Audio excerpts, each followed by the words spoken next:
we're gonna play a game. We're gonna go back out in the living room. We're gonna play a game. Right, Jenna?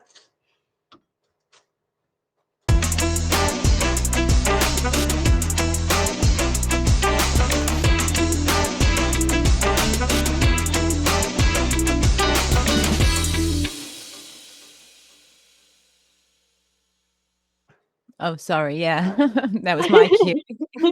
Yeah, we're gonna give I think there are a lot of members here today tuned in, which is great, and they'll be familiar with the spin the wheel, the 18 tail spin that we do once a month behind the paywall here on the channel. And it's where we take these suggestions from the members and we put about anywhere from 5 to 8 of those suggestions on a spin wheel, and then we spin it and we discuss the topic that we land on. Yeah. So we're going to do a sneak peek, a holiday edition. This was some suggestions by the members for holiday themed things. So it'll be exciting. Yeah. Yeah. Some good cat chat. Yes, cat chat. Cat chat, guys. So Jenna, you know what we could do? What can we do? We can kill two birds at one stone with one stone. At one stone. Ah, Jenna, want to do a wheel? Because you can always tell me what the subject is, and we can I talk sure while. can. Yeah, that sounds great. So this is healthy. a sneak peek at what we do behind the wall with the members. We do this once a month, and this is our wheel. Yay! This is our wheel. Jenna made the wheel. Jenna designed the wheel. It's so cute. Sometimes we go like this with it, but in the spirit of the holiday, we'll keep it like that so we can keep Kim on the side. Be my fluffing tree. Well, I usually put you in the corner, but we're only going to spin for a second. Yeah. I can't make noises because I can't see it. I'm doing fluffing. It's okay. I might be. I couldn't multitask. The only sounds I have are the drums, and you can't hear those anyway. So, Yeah. So I'll just say we're gonna spin now. Ready? Here it goes. Go. Actually, do you want me to read the topics because they were holiday themed topics that the members suggested? Do whatever you want to do, Jenna. We have holiday cat foods, how to deter the cats or pets in general from holiday decor, plants and cats, holiday visitors, Jesus. and celebrations with your pets. Like, how do you celebrate the holidays with your pets? And pet photo shoots. A lot of people do, pet cards for the holidays and things of that nature. And I know our very own Christina is a photographer as well, so that might be a fun topic. And Santa's kitty gifts. So those are our topics. Yeah. Yay! Okay, cool.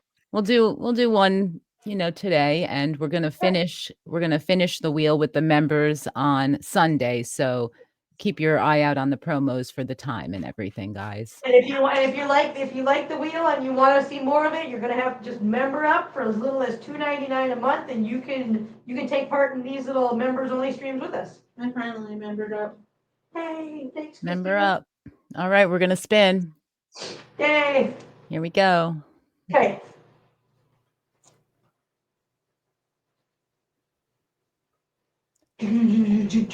Okay, missed it. Holiday visitors. Holiday visitors. You just had one, so this is a good topic. So how do we handle? Okay, now I know that a lot of people want to know, how do you handle having visitors in your home? So for me, it's a little bit different because obviously we just had Mark here for a whole week. My cats are pretty okay with. Wait. Speaking of cats with visitors and how they behave.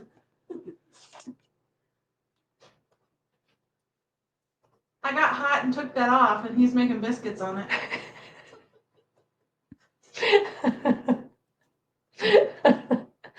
And look, I'm trying to help. She's helping. She's doing a great job. So obviously we had Mark here for a week, and I think my cats are fairly unique in the sense that My cats love people. Okay, I don't have those cats that like all my cats run and hide. They don't like people. They're shy, whatever. Now, yes, I have Silva and I have Marcel, who Marcel at first will be a little standoffish, but he gets over it quickly. And Silva, who Mark will attest to this, does not get over it. Even to this moment, Christina is here. You won't see Silva out here because she can hear a different voice, and so she won't come out. Just how she is. Now, if Christina continues to come over on a steady basis, eventually Silva will probably get over it, but it's going to take a long time. So I don't tend to have much of a problem with people coming over, but it can cause a lot of stress for a lot of pets, especially cats, because unlike dogs, cats typically are not as social as mine are when it comes to strangers, I guess. Well, they're not socialized to so much change. Right. And they are very cautious Yes. in general because they are small, and while they are predators, they can also be prey. Yes.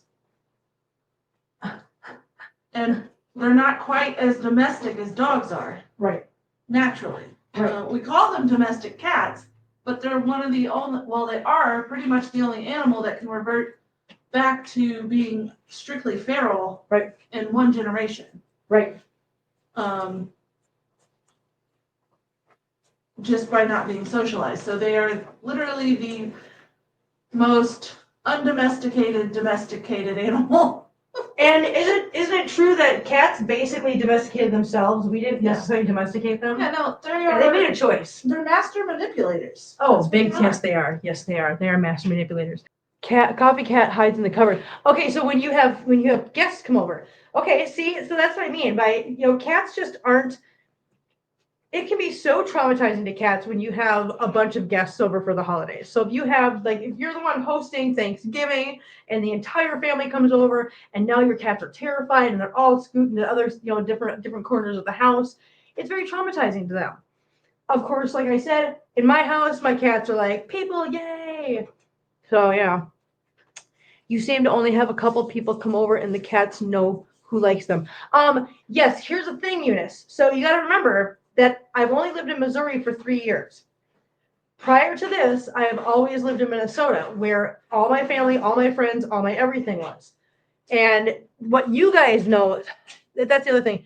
You guys also remember that the only part of my life that you have seen is my life living down here, where I don't have a large circle of friends.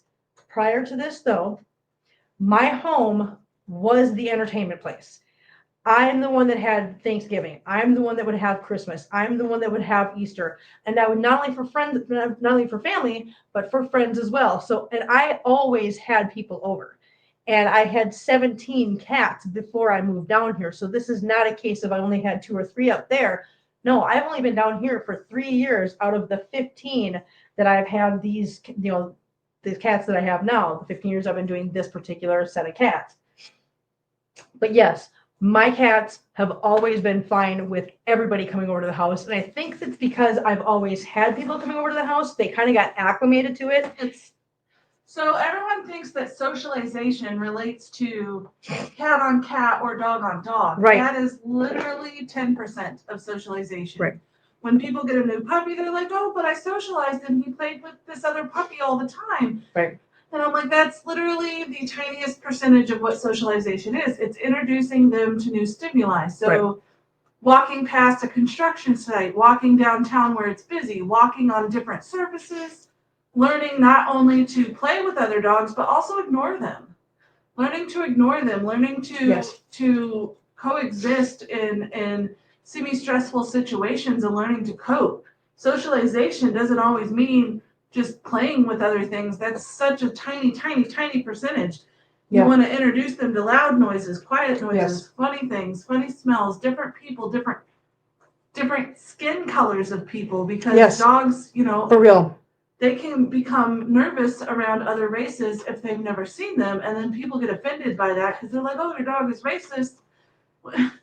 Dogs aren't like that. Right. Like, they're just not socialized to seeing someone with a different skin Right, tone. exactly. So And you that, can't- yeah, I don't like when people do that either. Oh, my dog's racist. No, it's not. You've never exposed your dog to differences That in just means people. you're racist. Yeah, pretty much. It's like, listen, if you say your dog's racist, it's basically because you are, because you have not exposed your dog to other cultures. And so, therefore, when they see somebody that looks so much different than what they're used to, they're going to be a little put off by that. That can't happen.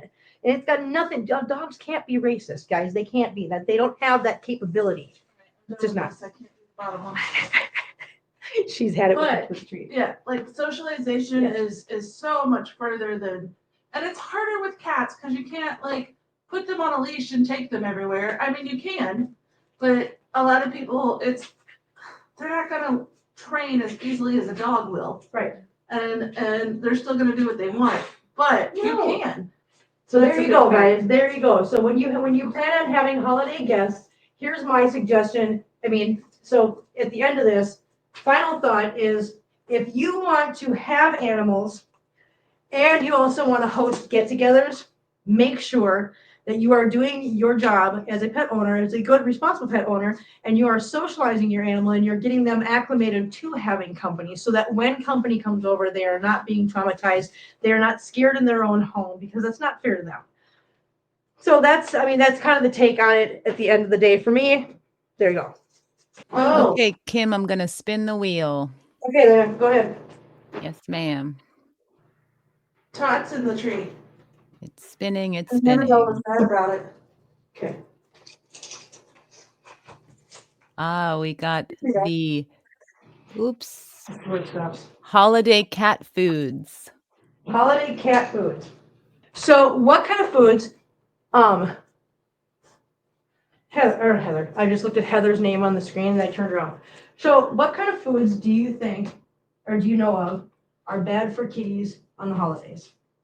Are there any no-nos, Christina? Honestly, any kind of ham, because it's just super rich. And salty. Yeah. Not the best. Okay. Anything else?